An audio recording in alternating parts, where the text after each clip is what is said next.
भरत का अयोध्या लौटना। राम ने भरत को हृदय से लगा लिया और कहा, भैया भरत, तुम तो अत्यंत नीतिवान हो।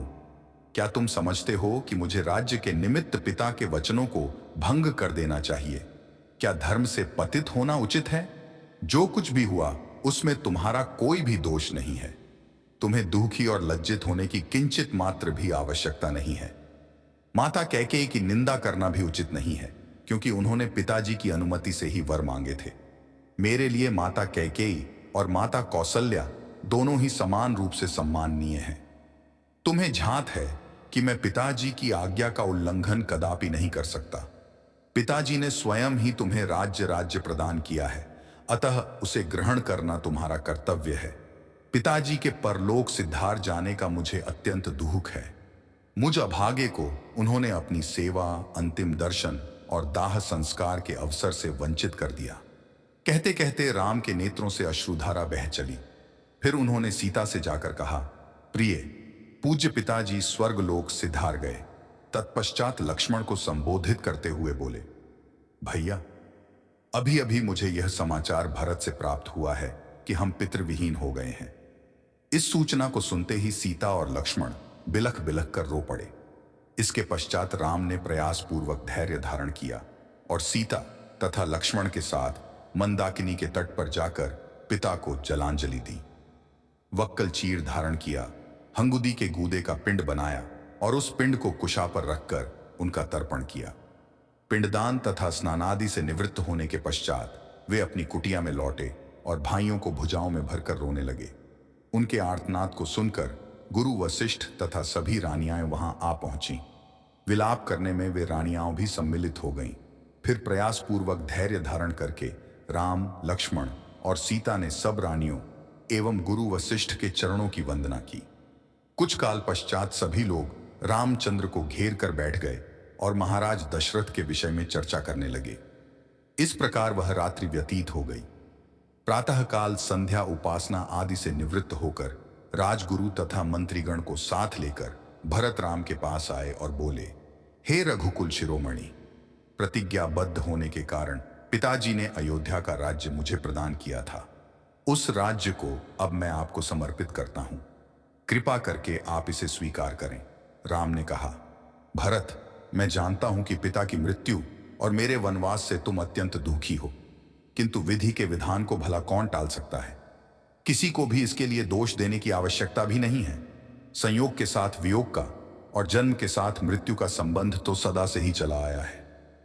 हमारे पिता सहस्त्रों यज्ञ, दान, तप आदि करने के पश्चात ही स्वर्ग सिधारे हैं, इसीलिए उनके लिए शोक करना व्यर्थ है।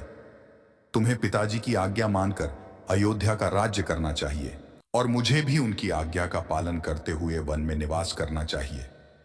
ऐसा न करने से मुझे और तुम्हें दोनों को ही नरक की यातना भुगतनी पड़ेगी। राम के ये तर्कपूर्ण वचन अकाट्य थे। इन वचनों को सुनकर भरत ने हाथ जोड़कर कहा, हे आर्य, इस दुर्घटना के समय मैं अपने नाना के घर में था। मेरी माता की मूर्खता के कारण ही यह सारा अनिष्ट हुआ। मैं भी धर्माधर्म का कुछ ज्ञान रखता हूं, इसीलिए मैं आपके अधिकार का अपहरण कदापि नहीं कर सकता। आप क्षत्रिय हैं और क्षत्रिय का धर्म जटा धारण करके तपस्वी बनना नहीं, अपितु प्रजा का पालन करना है। आपसे आयु, ज्ञान, विद्या आदि सभी में छोटा होते हुए भी मैं सिंहासन पर कैसे बैठ सकता हूं?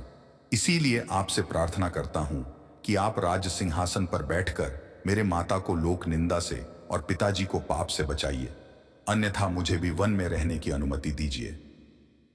रामचंद्र ने भरत को फिर से समझाते हुए कहा, पिताजी ने तुम्हें राज्य प्रदान किया है और मुझे 14 वर्ष के लिए वनवास की आज्ञा दी है। जिस प्रकार मैं उनके वचनों पर श्रद्धा रखकर उनकी आज्ञा का पालन कर रहा हूं, उसी प्रकार तुम भी उनकी आज्ञा को अकाट्य मानकर अयोध्या पर शासन करो। उनके वचनों की यदि हम अवहेलना करेंगे तो उनकी आत्मा को क्लेश पहुंचेगा। तुम्हें राजकार्य में समुचित सहायता देने के लिए शत्रुघ्न तुम्हारे साथ हैं ही। पिताजी को अपनी प्रतिज्ञा के आरण से मुक्ति दिलाना हम चारों भाइयों का कर्तव्य है। रामचंद्र के वचनों को सुनकर अयोध्या के अत्यंत चतुर मंत्री जाबाली ने कहा, हे रामचंद्र, सारे नाते मिथ्या हैं। संसार में कौन किसका बंधु है? जीव अकेला ही जन्म लेता है और अकेला ही नष्ट होता है। सत्य तो यह है कि इस संसार में कोई किसी का संबंधी नहीं होता। संबंधों के माया जाल में फंसकर स्वयं को विनष्ट करना बुद्धिमानी नहीं है। आप पितृऋण के मिथ्या विचार को त्याग दें और राज्य को स्वीकार करें।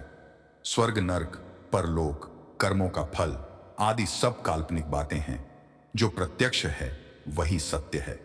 परलोक की मिथ्या कल्पना से स्वयं को कष्ट देना आपके लिए उचित नहीं है। जाबाली के इस प्रकार कहने पर राम बोले, मंत्रीवर, आपके ये नास्तिक विचार मेरे हित के लिए उचित नहीं है, वरन ये मेरे लिए अहितकारी है। मैं सदाचार और सच्चरित्रता को अत्यधिक महत्व देता हूं। यदि राजा ही सत्य के मार्ग से विचलित होगा तो प्रजा भी उसका ही अनुसरण करेगी और कुपथगामी हो जाएगी। मैं आपके इस अनुचित मंत्रणा को स्वीकार करने में असमर्थ हूं। मुझे तो आश्चर्य के साथ ही साथ दुख इस बात का है कि परम आस्तिक तथा धर्मपरायण पिताजी ने आप जैसे नास्तिक व्यक्ति को मंत्री पद कैसे प्रदान किया। राम के इन रोषपूर्ण वचनों को सुनकर जाबाली ने कहा, राघव, मैं नास्तिक नहीं हूं। भरत के बारंबार किए गए आग्रह को आपके द्वारा अस्वीकार करने के कारण ही मैंने ये बातें कही थीं। मेरा उद्देश्य केवल आपको लौटा ले जाना ही था।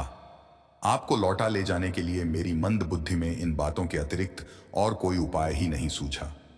किसी भी प्रकार से राम ने भरत की प्रार्थना को स्वीकार नहीं किया। विवश होकर भरत ने हाथ जोड़कर कहा, हे तात, मैंने अटल प्रतिज्ञा की है कि मैं आपके राज्य को ग्रहण नहीं करूंगा। यदि आप पिताजी की आज्ञा का पालन ही करना चाहते हैं तो अपने स्थान पर मुझे वन में रहने की अनुमति दीजिए। आपके बदले मेरे वन में रहने से भी पिता को माता के आड़ से मुक्ति मिल जाएगी। जब राम किसी भी प्रकार से अयोध्या लौटने के लिए राजी नहीं हुए तो भरत ने रोते हुए कहा, भैया, मैं जानता हूं कि आपकी प्रतिज्ञा अटल है, किंतु यह भी सत्य है कि अयोध्या का राज्य भी आप ही का है। अतः आप अपनी चरण पादुकाएं मुझे प्रदान करें। मैं इन्हें अयोध्या के राज्य सिंहासन पर प्रतिष्ठित करूंगा और स्वयं वक्कल धारण करके ब्रह्मचर्य व्रत का पालन करते हुए नगर के बाहर रहकर आपके सेवक के रूप में राज्यकाज चलाऊंगा। 14 वर्ष पूर्ण होते ही यदि आप अयोध्या नहीं पहुंचे तो मैं स्वयं को अग्नि में भस्म कर दूंगा। यही मेरी प्रतिज्ञा है। रामचंद्र जी ने भरत को हृदय से लगाकर उन्हें अपनी पादुकाएं दे दी।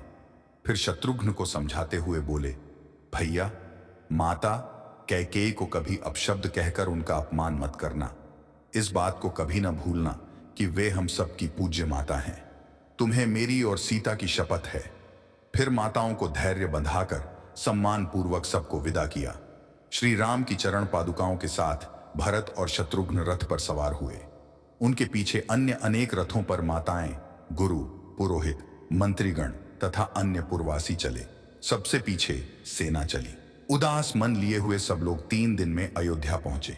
अयोध्या पहुंच जाने पर भरत ने गुरु वशिष्ठ से कहा, गुरुदेव, आपको तो झांत ही है कि अयोध्या के वास्तविक नरेश राम हैं। उनकी अनुपस्थिति में उनकी चरण पादुकाएं सिंहासन की शोभा बढ़ाएंगी। मैं नगर से दूर नंदीग्राम में पर्णकुटी बनाकर निवास करूंगा और वहीं से राजकाज का संचालन करूंगा। फिर वे नंदीग्राम से ही राम के प्रतिनिधि के रूप में राज्य का कार्य संपादन करने लगे। क्या आप जानते हैं कौन थे भगवान राम के पूर्वज? यहां देखें उनकी 40 पीढ़ियों की वंशावली। इतिहास की किताबों में हमें मुगलों की कई पीढ़ियों के शासकों के बारे में पढ़ाया गया, लेकिन श्री राम के पूर्वजों के बारे में हमें ज्यादा कुछ नहीं पता। आइए आपको बताते हैं भगवान श्री राम के पिता दशरथ और उनकी 40 पीढ़ियों की वंशावली। भगवान राम के पिता का नाम दशरथ था। दशरथ के पिता का नाम अज था। अज के पिता का नाम नाभाग था। नाभाग के पिता का नाम ययाति था। ययाति के पिता का नाम नहुष था। नहुष के पिता का नाम अम्बरीश था। अम्बरीश के पिता का नाम प्रशुश्रक था। प्रशुश्रुक के पिता का नाम मरु था। मरु के पिता का नाम शीघ्रग था। शीघ्रग के पिता का नाम अग्निवर्ण था। अग्निवर्ण के पिता का नाम सुदर्शन था। सुदर्शन के पिता का नाम शंखन था। शंखन के पिता का नाम प्रवृद्ध था। प्रवृद्ध के पिता का नाम रघु था। रघु के पिता का नाम ककुत्स्थ था। ककुत्स्थ के पिता का नाम भागीरथ था। भागीरथ के पिता का नाम दिलीप था। दिलीप के पिता का नाम अंशुमान था। अंशुमान के पिता का नाम असमंज था। असमंज के पिता सगर थे। सगर के पिता का नाम असित था। असित के पिता का नाम भरत था। भरत के पिता का नाम ध्रुव संधि था। ध्रुव संधि के पिता का नाम सुसंधि था। सुसंधि के पिता का नाम मानधाता था। मानधाता के पिता का नाम युवनाश्व था। युवनाश्व के पिता का नाम धुंधुमार था। धुंधुमार के पिता का नाम त्रिशंकु था। त्रिशंकु के पिता का नाम पृथु था। पृथु के पिता का नाम अनरण्य था। अनरण्य के पिता का नाम बाण था। बाण के पिता का नाम विकृक्ष था। विकुक्ष के पिता का नाम कुक्ष था। कुक्ष के पिता का नाम इक्ष्वाकु था। इच्छवाकु के पिता वैवस्वत मनु था। वैवस्वत मनु के पिता कश्यप थे। कश्यप के पिता मरीचि थे। मरीचि के पिता ब्रह्मा थे। आप लोगों को वीडियो अच्छा लगे तो चैनल को सब्सक्राइब करके जरूर रखें। आगे से और भी राम कथा मिलते रहेंगे। नमस्ते।